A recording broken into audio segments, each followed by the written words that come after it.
Welcome to Om Times TV, a division of Om Times Media and Broadcasting.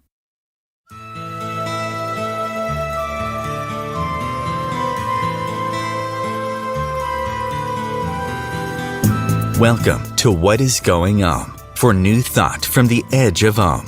Each week on Om Times flagship radio show, veteran broadcaster, author, and media consultant Sandy Sedgbeer conducts thought-provoking interviews with inspirational authors, artists, musicians, scientists, speakers, and filmmakers who are working at the point where spirituality and science meet consciousness at the very edge of Om. Here is your host, Sandy Sedgbeer. Hello and welcome. What happens when we die is a mystery that's plagued humanity since the beginning of time. The idea that this is all there is and then we're gone is not something most of us can or really want to get our heads around. Such was the case for businessman Mark Ireland, who, despite being exposed to mediumship from an early age as the son of Richard Ireland, a deeply spiritual minister and renowned psychic medium to the stars, chose the more conventional path of pursuing mainstream success. Until, that is, the sudden, unexpected loss of his youngest son, Brandon, plunged him into the spiritual world of psychics and mediums in search of messages from the afterlife, and he discovered remarkable proof of life after death.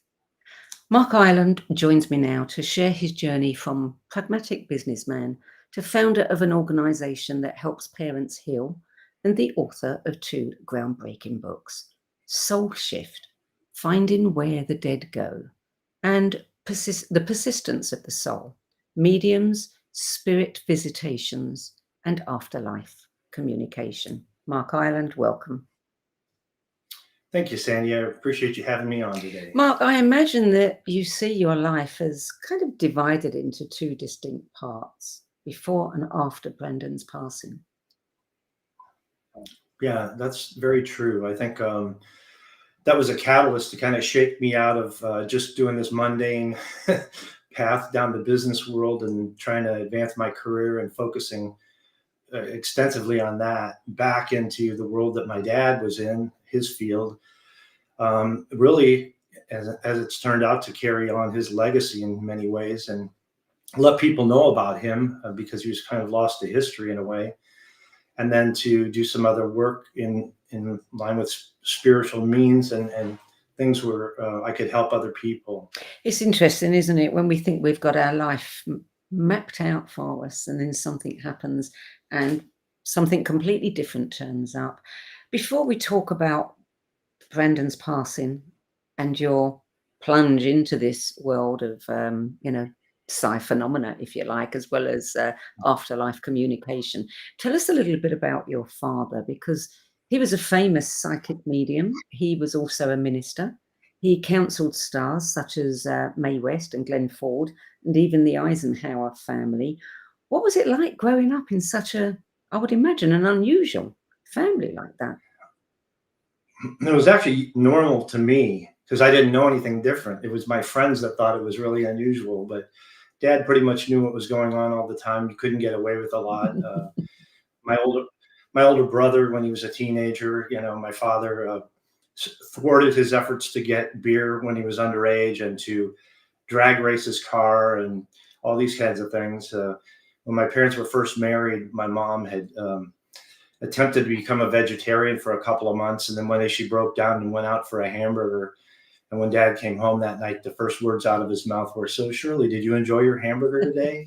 So that's what it was like. But the other part of that was seeing his demonstrations connect both with psychic phenomena and the spirit communication, the mediumship piece coming through at different times. He did more of that in the church and more of the psychic phenomena in public venues and on TV shows. Because back in that era, the 60s and 70s and early 80s, that's really what had to be packaged more as entertainment for mainstream audiences. But from a young age, when I saw the spirit communication come through, that was my very favorite thing.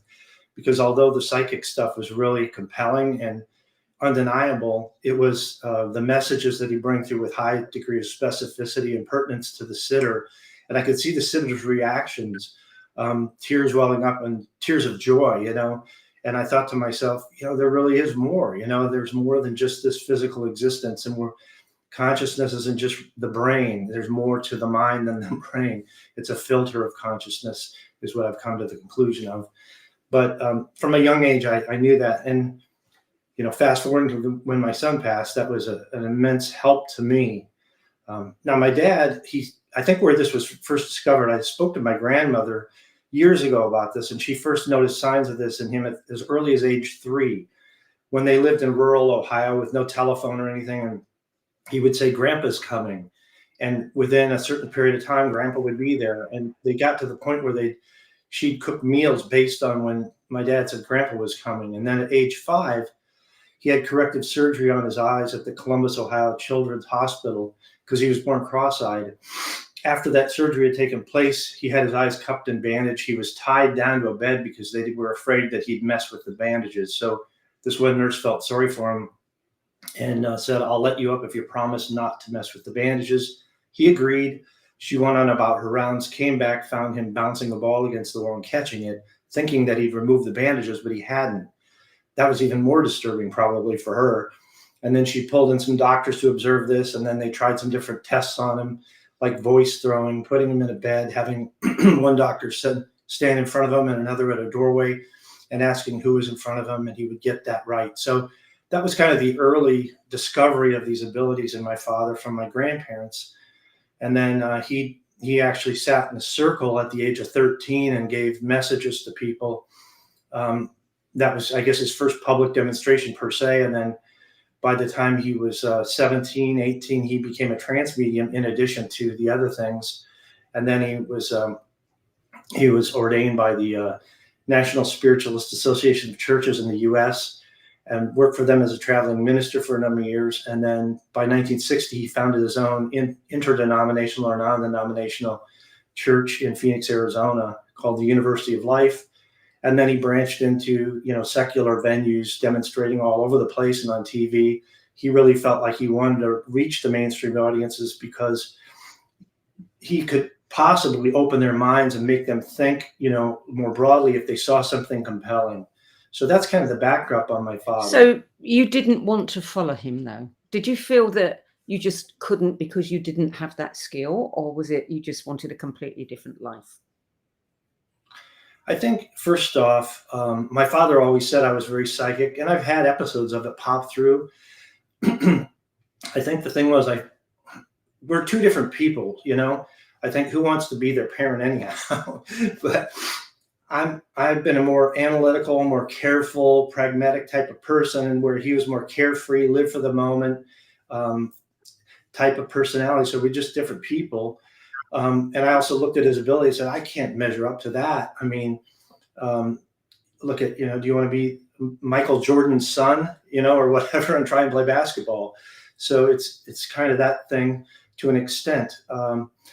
And because my interests were different, I just went down that more conventional path. I always appreciated my dad's gift. I would take friends to see him.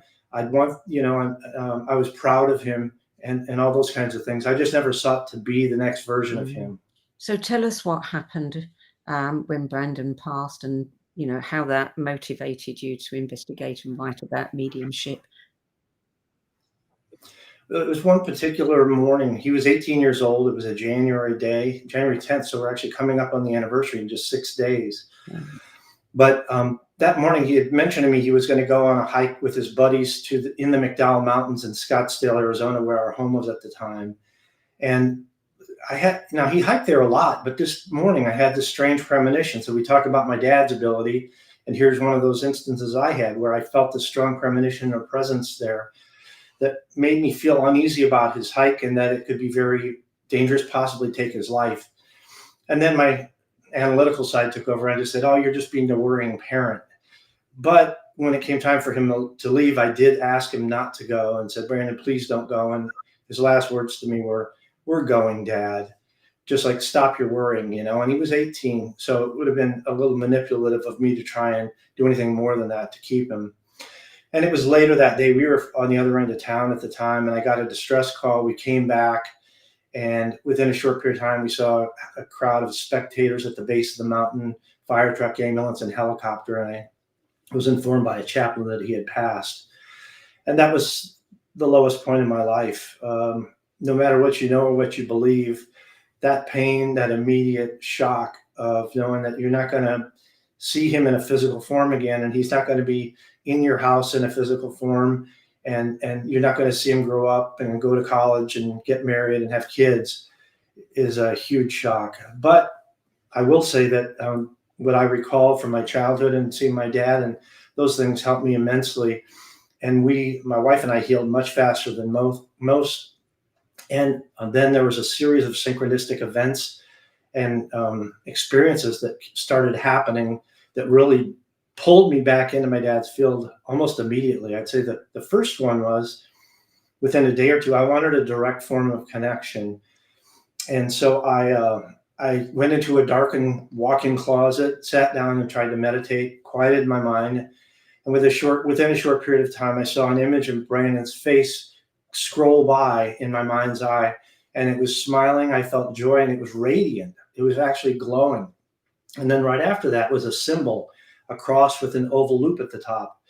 At the time, I didn't know what that meant. I'd seen them, but I didn't know what it symbolized. So then after I was done, I went and Googled it to find out that it was an Ankh, the oldest cross of human history, dating back about 5,000 years or so, with the lower portion representing physical life, the oval loop representing eternal life. So what I felt was a coded message telling me my son was joyful and he was in eternal life. Had I known what that symbol meant, I would have said, maybe my subconscious mind is just trying to make me feel better. But because I got that, it really was helpful. And then about day 3, I was in the mortuary. And by that point, my father had been gone for about 12 years, but I had an uncle, his brother, who had similar abilities. And I had asked him a few days earlier if he could get anything to please let me know. Now, at this point, we didn't know Brandon's cause of death. No one would really speculate. His buddy had just said that Brandon complained about his arms being somewhat numb and a rapid heartbeat, but we really didn't know anything else. The authorities hadn't speculated at all. So on day 3, my uncle and I connect by cell phone while I'm in, or mobile, I guess you would say, while I'm in the mortuary. And he said, Mark, I tried to connect last night and I couldn't connect at all. But this morning I was doing my morning meditation and your dad came to me. He wanted you to know that he was there for Brandon when Brandon transitioned. Brandon was somewhat confused at the beginning, but your dad helped him understand what was going on and adjust. Brandon wanted you to know that you were the best parents he ever could have had, which is the fuzzy thing we like to hear. But then he gave me the piece of evidence. He said, your dad said Brandon's death was caused by a lack of oxygen in his bloodstream that caused his heart to fail. Then 2 days later, I got a call from the physician who had conducted the autopsy, and she told me that Brandon died due to a severe asthma attack that drove down his blood oxygen levels, causing cardiac arrest. So my uncle gave me the cause of death 2 days before the autopsy results were revealed. And so those were kind of the first 2 things that happened. And then from there were a lot of synchronistic things that came into place that really took me down this path. Why did you, you didn't really need convincing. You had this background and this proof from your father. So what made you then follow this path and start doing your own research and inquiry? Well, it started with not just wanting evidence, but the sense of connection with my son. To know we're not disconnected, I guess I would say, even though he's now in another realm, I wanted that sense of direct connection. So that was important. And that was a big part of the healing process too. And then I felt initially like I thought I needed to put my energy into something constructive and spiritual. So I started down the path of actually doing a biography on my father because I wanted to bring his legacy to life and keep it going. And I had hired an editor from New York City, and I got so much written, but like the foreword to the book was really kind of what I just explained to you, like these things that had happened. And after reading that, and then she went into the material I had on my father, she said, Mark, you could write this biography on your dad anytime, but I think you have your own story to tell, and I think you have your own path to take. And so that was kind of when things unfolded. And 3 weeks after Brandon passed, I was watching a news excerpt on a local TV station, and it showed this research being conducted at the University of Arizona involving mediums. So I was pretty surprised to see something like this on mainstream TV to begin with. And then they had the medium featured was Alison Dubois before the network show Medium came out. And she was separated from the sitters, and she had to give them readings based on questions provided to her by a proxy researcher. And I was really impressed because she was giving specific information. And then they debriefed with the sitters at the end. And turned out that, what she had said was right on target. So I thought to myself, gee, I would really like to have a reading from her, or a sitting, I guess you could also call it. And I'd love to be in that lab someday. Well, little did I know that both of those things would transpire. The very next day, I got a call from a man named Jerry Concert, who had known my father. And he said, hey, Mark, I know what you've been through, and I know someone who might be able to help you. Her name's Alison Dubois, and here's a phone number you can call for a reading. So I thought, okay, Dad, thank you. I set up an appointment with her, and then within a year, I was in that lab actually as a sitter for a test with another medium that was recorded for a Discovery Channel episode. But 8 months later, I met with Alison Dubois. 2 weeks before that, a man who knew my father gave me a box, and inside the box was a bunch of 8.5 by 11 typewritten pages. And on the title page, it said, Your Psychic Potential, A Guide to Psychic Development by Richard Ireland. So I asked this fellow, I said, well, where'd you get this? He goes, well, your dad gave it to me for safekeeping just before he passed. I said, and he said, because you were out of state at the time. I said, well, you've had it for 12 years. Why are you giving this to me now? And he says, I don't know. I just feel like I'm supposed to. 2 weeks later, I have the reading with Alison Dubois, and one of the first things she says to me is she says, I have your father here, and he showed me a book, but I believe it's his book. But he's handing it over to you to take forward. Does that make sense to you? And I'm like, yeah, I think I know what that means. And I was subsequently able to get that book published. But those are some of the things that took place, and there was I don't want to just ramble on here, but there was a pretty spontaneous direct connection that happened too, involving my wife that I'd like to touch on that I think tells you that it wasn't just through mediums. There was a lot of different phenomena going on. Was the research that was being done at Arizona, was that with Gary Schwartz? Yes, at the time it was Schwartz, and he's doing other things now. But Dr. Julie Beischel, who did work there, she has a pharmacology PhD. She started the Windbridge Research Center in Tucson, and she's kind of carried forth the mediumship work, even to a more stringent degree in terms of quintuple blind tests, and she's had articles written in different scientific journals and things. So yeah, that's where it was done. Yeah. Persistence of the Soul presents some very detailed accounts of experiments conducted to obtain evidence of the continuity of consciousness. Can you share some of the more compelling evidence with us? Yeah, there's, I've had some of my own cases, like at the very first chapter, I talk about Deborah Martin, who's a friend of mine, who's a medium. And then I'll talk a little bit about some of the older research that's been done that was documented. But Deborah Martin, I was scheduled to go see her one afternoon because she felt she was getting messages from my father about his book, Your Psychic Potential, because I was about to get it published. And she wanted to give me guidance regarding the foreword, which I was writing. And the funny thing was, before I even got there, I got the feeling that I was supposed to make sure that people knew that book was intended for people who were pursuing this for the right reasons. And by right reasons, I meant not for their own ego or for notoriety, but to be of service. That's really the bottom line. And so I had pre-written a lot of this forward material. So I was going to go see her that one afternoon, but before going that morning, I got a distress call or email from a coworker in another city, Sacramento, California. And she told me that her brother had just died in a motorcycle accident. She didn't know what to do. She had read my first book and knew about my interest in this and was just kind of reaching out for help. And I said, hey, I'm tied up right now, but I'll get back to you later. So I started driving to Deborah's, and I called my friend Linda on the phone. And she just said, yeah, my brother, he was in a motorcycle accident. He died instantly. And he left behind some kids. And that's all she told me. And then I arrived at Deborah's house and I'm like, hey, it's kind of ironic I'm here today at the home of a medium because a friend of mine's brother just died. And she said, well, it's no accident that you're here because I'm supposed to, talk to her. I said, well, do you want to call her right now? And she said, no, let's do what we came here to do first. And then we'll see what I can do. So we had a chat about the forward, and pretty much what I had thought was exactly what she was telling me, what she felt like my dad was conveying to her, that the sacred nature of that book was important to share that so that people that wanted that training were doing it for the right reasons. Then I said, well, do you want to call Linda now? And she goes, I have to pick up my daughter, so I don't have time to give her a reading right now, but let's sit down and see what I can get. So I sat in one chair, she sat in another, she had a notepad, and she said, well, what was the brother's name? And I said, I don't know. She goes, what's your friend's name? I said, Linda. And within just seconds, she said, well, this involved a motorcycle accident. He died instantly, so he wants her to know that he didn't suffer any pain. And he's talking about the little kids, something about them. And then she said something about, and there's a little boy that was like separate from the little kids. There's a boy.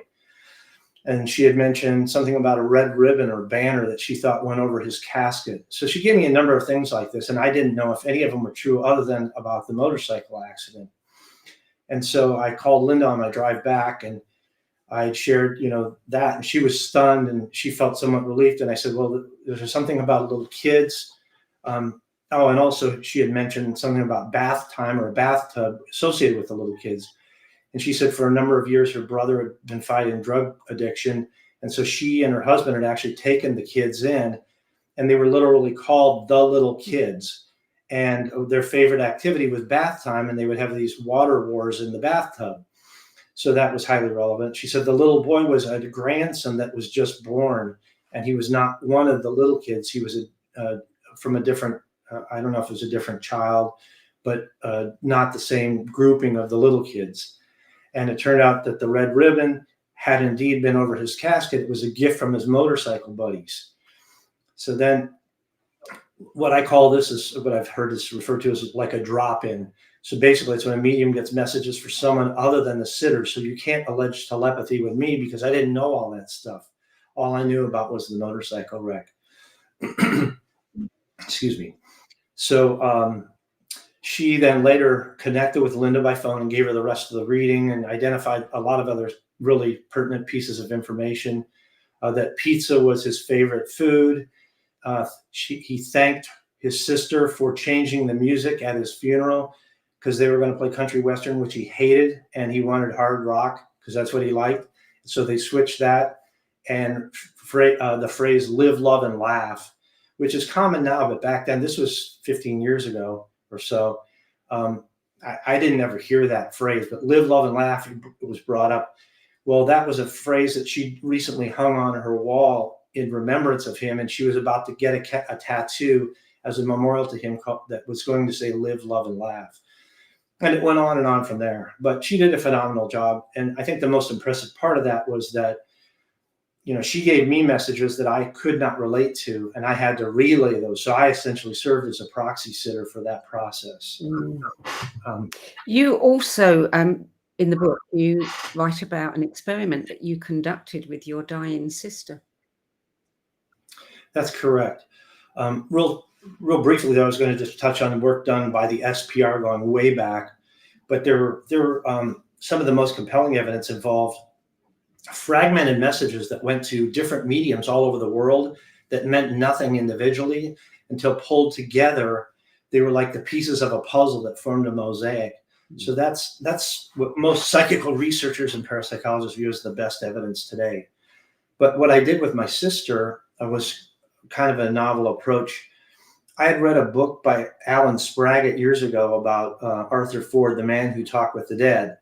And from that, I read about the whole Houdini code. So Harry Houdini, as most people know, was a famous magician, early 20th century. And initially, he was interested in spiritualism and the idea of life after death. But he got discouraged after having, I guess, a bad reading or whatever, or a couple readings that he felt weren't evidential to him. Maybe he just went to people that weren't that good. I don't know. But then he kind of got angry and became a debunker. So he was trying to debunk mediums, but he also got caught in terms of setting people up where he had actually tried to make them look like fakes too. So his credibility went down a bit. But before he died, this showed that he still had an interest in this whole concept, because he had made an agreement with his wife, Beatrice. He gave her a secret code phrase and said, if anyone gives you this phrase after I'm gone, you'll know that it's Harry Houdini. So it was a short period of time after this that medium Arthur Ford came forth to Beatrice and shared the secret phrase. He got it. I believe it was called Rosabelle Believe. And so she was overjoyed. It made the New York Times, the headlines. But within a few days, these debunkers were coming out of the woodwork saying, well, you must have been in cahoots with his wife, and you guys just wanted the media, the presence and the notoriety from this. Or some others would say, oh, a bunch of people probably knew what this was. So if you read about it today, it'll say it's never been solved, but it actually was. And it just sounded to me like Arthur Ford was railroaded.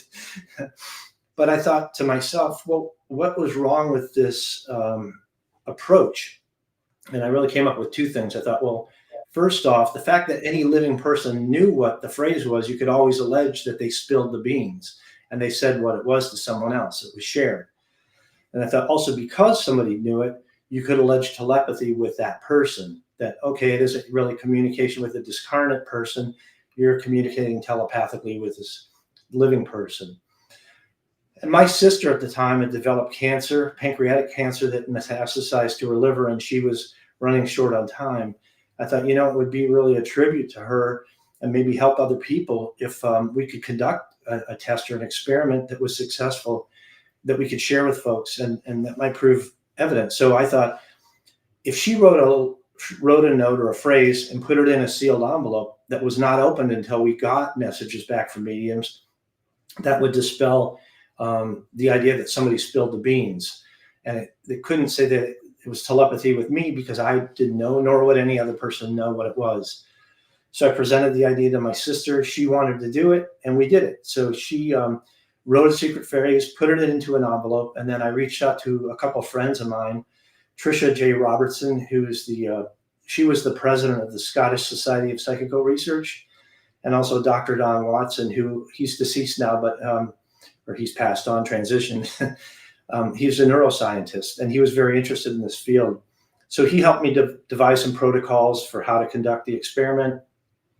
And we did reach out to probably a dozen or so mediums, got back a variety of messages. I don't want to give away the finale to the chapter. It's a pretty interesting read. I think it's pretty intriguing for all the things that happen along the way. I will say, as we were getting these messages back, a lot of them, I could tell they were like totally correlated to my sister. Remember, one medium said Little House on the Prairie, which was one of my sister's favorite shows. Another said Arizona, where my sister lived, but he was from Scotland and he had no idea who this was about. There was another that said, I have my teeth back. Well, my sister had lost some teeth. So those kinds of things were very intriguing and made me feel like, okay, we're perhaps on the right path here. But that's how that experiment was conducted. It was really interesting. And I think if anyone who is a researcher or even just interested and wants to do an informal experiment of their own, they can read that and kind of learn from it, what worked well, what could be improved on if they wanted to try something a little bit different. We're going to take a short break now, Mark. You're listening to What is Going On. I'm Sandy Sedgbeer, and my guest today is mediumship investigator and co-founder of the worldwide organization Helping Parents Heal, Mark Ireland. And we're talking about evidence for the survival of consciousness after death, as explored in his groundbreaking books, Soul Shift, Finding Where the Dead Go, and The Persistence of the Soul, Mediums, Spirit Visitations, and Afterlife Communication. We'll be back with more from Mark Ireland in a few moments. Stay tuned. Om Times TV. Imagine becoming a super influencer. Reinvent yourself, invest in your brand, and then manifest your success with a robust spheric approach. Om Times Media and Broadcasting offers a unique and multifaceted way to become the spiritual and conscious influencer you deserve to be by putting your message across our powerful platform with its proven record of integrity and excellence. Through our produced shows, Om Times offers the opportunity to become a social media TV personality, a radio show host, an Om Times magazine columnist, and a syndicated podcaster, all in one shot. By live streaming your show on Om Times TV and broadcasting it across the extensive Om Times radio and TV networks, you become more than a host. You become an ambassador and a force for positive change. Om Times. Open yourself to the possibilities.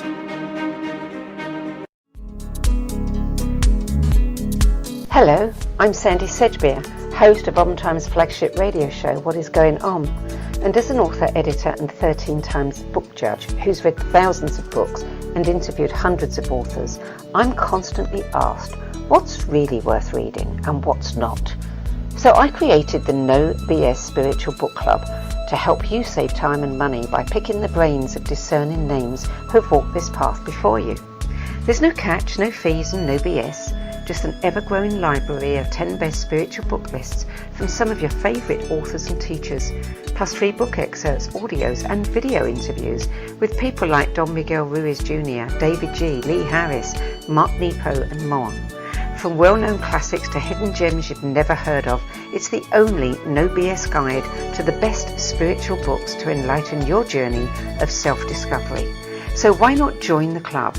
Get inspired and save money at the nobsspiritualbookclub.com. There are 16 million children struggling with hunger in America. That's 1 in 5 daughters, sons, neighbors, and classmates who don't know where their next meal is coming from. Yet billions of pounds of good food go to waste every year. It's time we do something about it. Feeding America is a nationwide network of food banks that helps provide meals to millions of kids and families in need.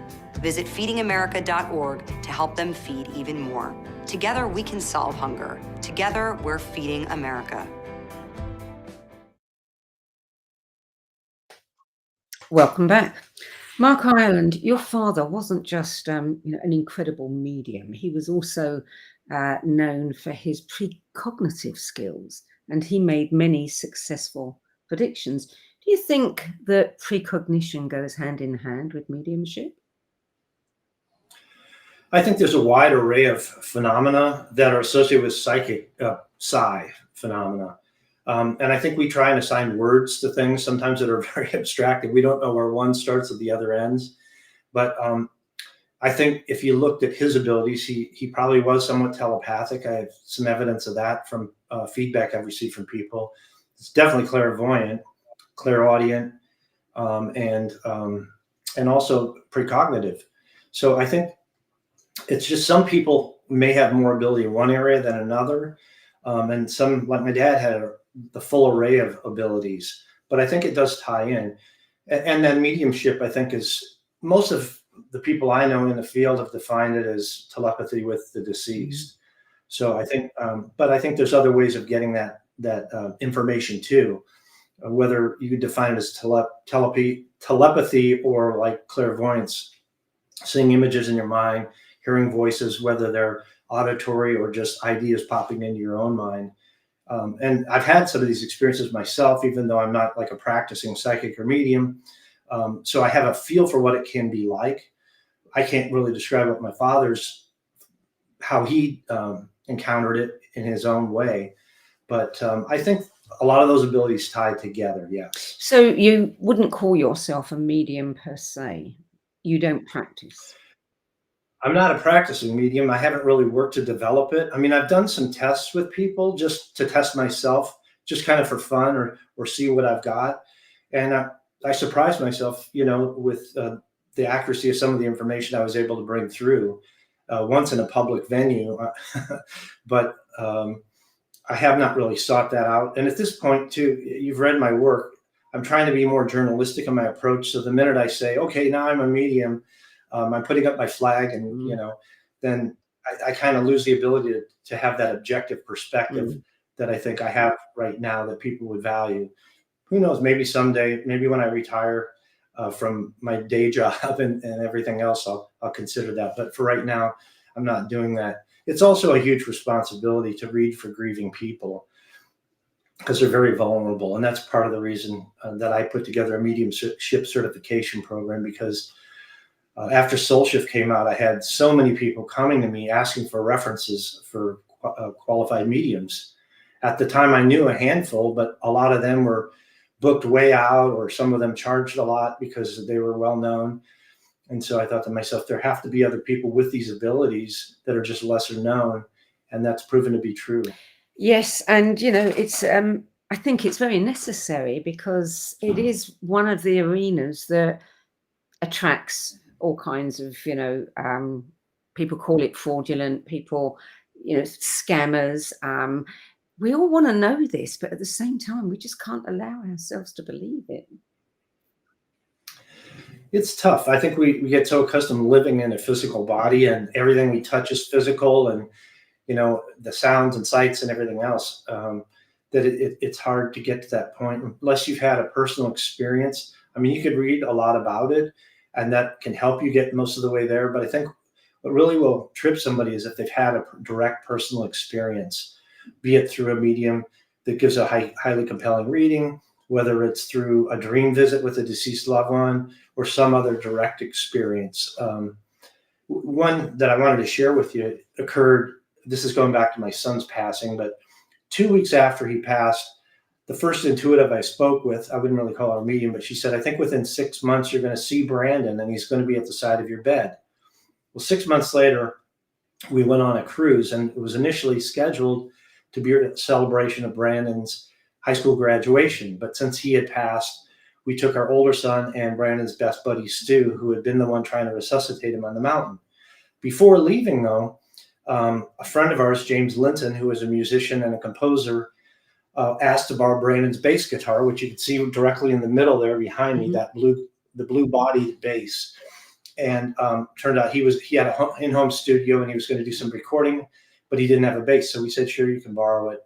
We go on this trip. We're gone for a week. We come back. The day we get back, my wife's sitting at the foot of our bed, and she suddenly feels a presence near her, and she sees it as a shadow figure out of her peripheral vision. And she knows intuitively it's Brandon. So this is a very joyous thing for her. And then she told me about it. I was really excited. The very next day, James Linton, the musician, calls Susie, and he says, Susie, I've got something to tell you, but I don't know how to share this with you. And she thought he was going to say, oh, well, I broke the bass guitar, but it wasn't that at all. He said, well, I was in the studio recording the song, and suddenly I felt another presence in there with me, and I saw a shadow figure out of my peripheral vision, and I saw flashes of white light, and I thought I was hallucinating. So I took a shower, I drank water, I got something to eat, but each time I came back, it got stronger and stronger. And he says, finally, I just said, Brandon, what do you want? And then he said he felt guided to read you the lyrics of the bass line of the song. At the end of it, he said, this is the best song I've ever written, but I didn't write it. It's called The Other Side. So I thought that was pretty compelling, with or without the song. The mere fact that he had an identical experience to my wife the next day with no knowledge of her experience. Yeah. There are some very convincing stories.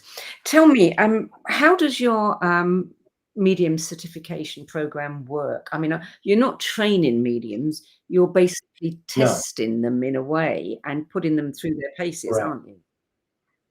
Yeah, so I'm not trying to be like a wing bridge or the University of Virginia, where I'm testing to get journal articles published or anything. Mine is a more practical reason, and it's just to give people vetted resources that they could trust. I'm doing it as a public service. I don't make anything on it. I don't charge anything. I do not get a share of anything that the mediums charge. That's up to them.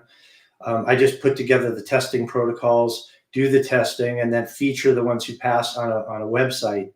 And what it involves is a process that I developed after talking to Dr. Emily Williams Kelly at the University of Virginia Division of Perceptual Studies.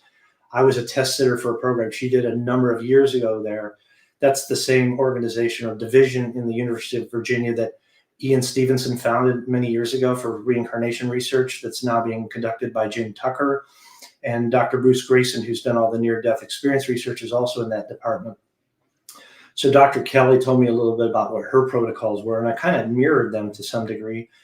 And then I went to Tricia Robertson at the SSPR that I mentioned earlier, and she helped me refine them. And so what I've gotten to this point, and I've actually raised the bar about 3 or 4 times since I started this in 2014. So this spring, it'll have been 10 years I've been doing this, and I've certified 41 people thus far. They have to go through 5 blind readings via Zoom with no video. They don't know who they're going to be reading for until the reading starts, and then they only are given a first name. So with the video off, at least until the latter portion of the session. The sessions are recorded and then later transcribed, and then the sitter has to grade them, basically breaking statements into individual statements. So it could be like a paragraph work of information has to be broken into individual statements that could be graded as either correct, incorrect, or indeterminable. Indeterminable might be a prediction that hasn't happened yet, or a piece of information that the sitter can't find out because it involves someone they don't know and don't know where they live. And then if there's a highly compelling piece of information, the sitter can award bonus points. And there's 2 degrees of that. There's a 2-point bonus and a 5-point bonus. So let's say that the medium says to the sitter, I believe I have a son here from on the other side. I believe you have a son that's passed. And he's giving me a first initial A. And I think that he liked pizza. Okay, so let's say the sitter says, yes, I had a son pass. That's correct. First letter A, his name is Aaron, so that's right. They didn't get the whole name, so I'll give that a 2-point bonus. And pizza was actually his favorite food, so I'll give you a 2-point bonus for that too. Now, let's just say that instead the medium says, okay, I think I have a son here who passed. I think his name was Aaron, and his favorite food was pepperoni and bell pepper pizza. And then the sitter says, yes, I had a son pass. That's correct. His name was Aaron, so that's 5-point bonus in addition to being correct. And his favorite food was that exact pizza, so I'm going to give you 5-point bonus for that. So as you can see, there's a subjectivity to it in terms of those bonus points and things, but the other's pretty direct in terms of something's either correct or incorrect. And at the end of the day, we grade that out, and it requires a minimum score of 75 for a medium to pass. And that would be a combination of the percent accuracy.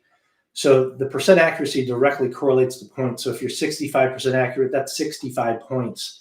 So the minimum that we would accept is 65% accuracy. Plus, that person would have to have at least 10 bonus points to get to the 75 to pass. And that's graded over 5 readings. Now, the indeterminable statements, we set those to the side because we really can't grade them as correct or incorrect. But if a medium exceeds 33% indeterminable statements, then we count anything over that as incorrect, because that would be too high of a percentage of indeterminables to call that a good reading. And this is over the course of 5 readings, so it's the averages of those. And I will tell you that probably the top 10 people in that have graded in the 90s, some in the mid to high 90s. So we've got some really talented people. A few have squeaked by, but everybody on the list has passed that scrutiny. So I think it's been pretty effective, because over the course of the almost 10 years, I've only received 1 email from someone who was unhappy with their reading and coming back to me about it. Yeah, and it is good to have a list of recommended people, and you know that somebody has vetted them and can recommend them. It must put many people's minds at rest. I think so, yeah, because if people say, who should I go to? I know some people who I haven't certified that are excellent, and I just haven't run them through the program because they don't have time, and to me, they don't need to. They've actually some of them have done blinded readings for me personally that were phenomenal, and I'll recommend those all day long. Or they may have a friend that says, oh, this medium did a great job for my friend, and then I'll ask them a few questions, and that's fine to go to them, but how much did the medium know about them before they went? And did they do it, with video on and things like that? Because really my process cuts out the possibility of cold reading, which is what a lot of skeptic debunkers claim, oh, mediums all do cold reading. Well, that's not necessarily true. I don't think it is true for good mediums. And that's a process by which you would read facial expressions and then get cues from someone and then you're refining your answers based on responses back. You're asking certain questions to lead it a certain way. So my process eliminates that possibility. So anyone you go to, even if they know who you are, I trust them. They've done this and proven themselves. But if you do go to somebody else recommends, I'd ask more questions about the process and tell me more about the validations you got and how specific were they. It's one thing to say, oh, your grandma's here and she loves you a lot. And if you're a 50-year-old person, the odds are grandma's already on the other side, Yeah. and what grandma didn't love their grandkid, so you need something meatier than that. Yeah. What do you say? I mean, there are still many factions, many religions that actually demonize the practice. What do you say to people like that? It's interesting because it really goes back to my dad's world too, because he never really understood that angle, because he felt like these were the gifts of the Spirit that are talked about in the New Testament. 1 Corinthians chapter 12, the gifts of the Spirit, the Apostle Paul lists them all, and they're the same things. They're, discerning of spirits and healing and all these kinds of things, and prophecy, they're in there. So it's not so much that Scripture, well, some of the Old Testament does puts down the idea of contacting the dead or people who are deceased, but those are from chapters like Leviticus and Deuteronomy that also say things like, well, if you have a disobedient son, you should take him to a neighboring city to be stoned to death. So, is that really the word of God?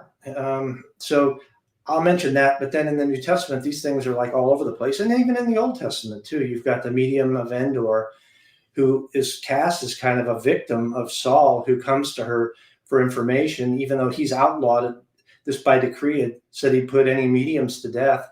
But he goes to a medium because he's lost his direct contact to God in his dreams, and he's looking for direction.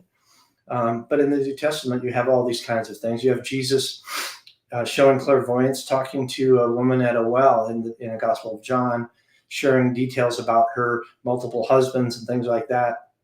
And she says, surely, sir, you're a prophet. You have Jesus talking to dead people in the story of the Transfiguration. So that's mediumship. If you're talking to people who are deceased, that's mediumship. And so some people that are more of the fundamentalist variety of religion might say, well, that was Jesus. But the Gospel of John says, all the works I do, you shall do, and greater works than these for those who believe in me. So at the end of the day, I think that's more of a byproduct of what people have been taught traditionally or been aligned to think with. And I think it really goes back to the Enlightenment period, where church and science split apart after people like Galileo were punished for no good reason for really figuring out how things work in terms of the solar system and being punished for that. And so since that void happened, science said, oh, your book says that all these miracle things happen, but nobody's doing that in your church today. Why is that? And instead of admitting that they kind of lost touch with the original concept of people having those abilities and using them, they made an excuse and said, well, there was a special dispensation that happened back then, and it'll happen in the future, but right now nothing's happening. Mm-hmm. So that's kind of where this comes from. If people read the scripture themselves, instead of just taking what they're told at face value, they can kind of draw their own conclusions. And ultimately, I'd say, a statement attributed to Jesus is, a bad tree cannot bear good fruit. Well, to me, it's good fruit if somebody gives a message to a despondent person that's on the verge of suicide because their kid passed, and they have a sense of hope because of that. Isn't that good fruit? Yeah. And bearing that in mind, you co-founded Healing Parents, Helping Parents Heal in 2011, an international organization that has over 26,000 members now, purely to help parents who were grieving, who'd lost children. Tell us a bit more about that organization. Yeah, the origins are kind of interesting, but back after Soul Shift came out, within a year or so of that, I was doing some workshops with mediums and kind of sharing my dad's training materials and talking about my stories. And at this one workshop, a woman approached me and she said, hey, I'm a medium. I came here because I just moved from Florida to Arizona. I wanted to meet like-minded people. She said, but I met a woman who I read for, and her son also died on a mountain. I just thought I'd mention that to you. And I said, you know what? Give her a copy of my book, Soul Shift, at the time. And here's my contact information. So if she wants to reach out to me, she can. So this woman, Suzanne Wilson, who's actually an excellent medium, she gave it to this other woman, Elizabeth Boyson. Within a day or two, I get this call from Elizabeth, and she said, "Hey, I read your book in one sitting. I want to meet you and your wife." So we met, and after a short period of talking, she said, "You know what? I have this Facebook group called Parents United in Loss, and I'm going to have my first ever in-person meeting next, in a week or two. Would you be my first speaker?" And I said, "Sure." So I went to that initial meeting. We had 30, 40 people there. It went well. And then Elizabeth started hosting these meetings every week. Fast forward to 2011, and I was changing jobs, corporate jobs, and a medium friend of mine, Tina Power, said, "Mark, I really think your mission in life is to help other parents who have been through the same thing you have. Maybe you could think about how to form an organization to do that."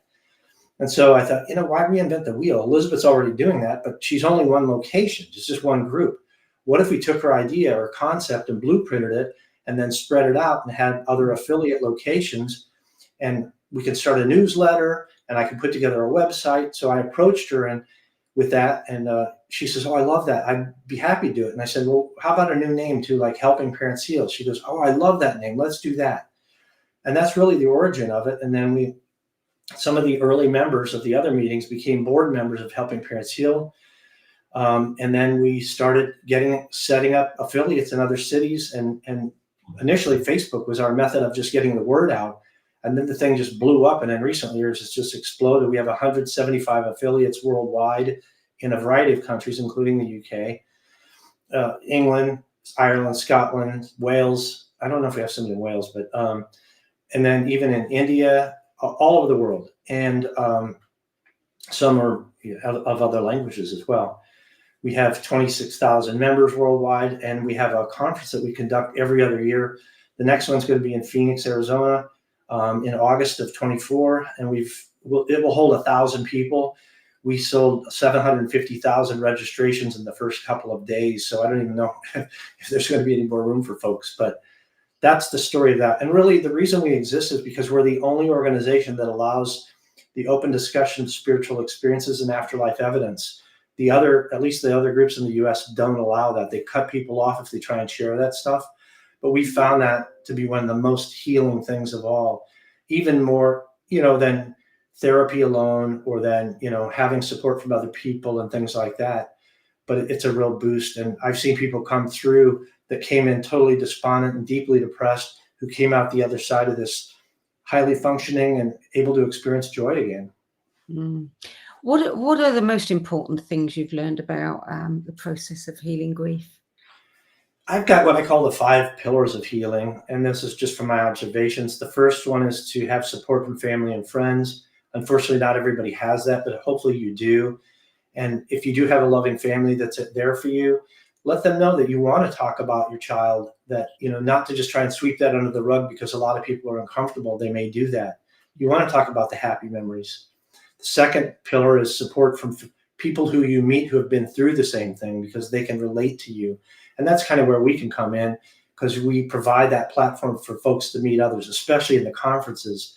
And this is even more critical for men, because our membership's probably 90% women. Men just kind of hide in a corner sometimes, and they don't want to share their feelings or get involved.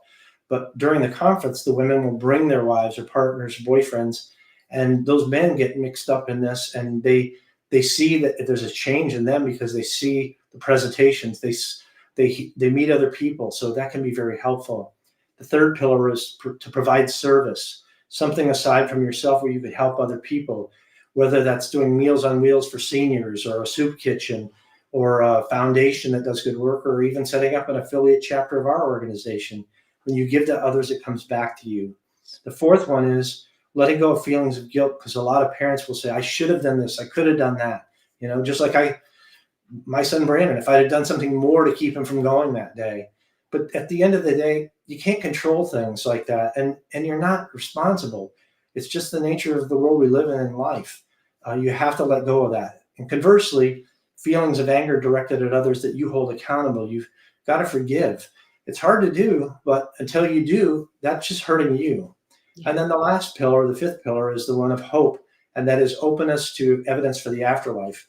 And for somebody who's been maybe an agnostic or whatever, or more fundamentalist to their religious beliefs, maybe it's opening your mind a bit and starting with some books about the kind of phenomena, whether they're books about NDEs like Raymond Moody's books or Dr. Eben Alexander, or books about that dealing with mediumship like my books. You can start there, and then maybe you can figure out what you want to do. Maybe you develop meditative practices for your direct connection. Maybe you want to see a good medium. So those are the 5 things that I found in addition to therapy. Not saying that you don't need therapy, but in addition to that have been most helpful to people. Well, that is a really hopeful note to end the show on. Thank you, Mark. Thank you for joining us and sharing your story with us. Of course. Thank you. So, The Persistence of the Soul, Mediums, Spirit Visitations and Afterlife Communication is published by Inner Traditions Bearing Company. For more information about Mark Ireland's books, events, his certified medium program, and helping parents heal, visit his website at markirelandauthor.com. This show is available as a free downloadable podcast as well as a video on the Own Times website and on Spotify, iHeartRadio, and all the major podcast platforms, including Apple, Google, Amazon, and Audible. So you can download it and listen to it at your leisure. That's it for this week. I'm Sandy Sedgbeer. I'll be back with another edition of What is Going On at the same time next week. Till then, it's goodbye from me, and thank you to Mark Ireland. Sure.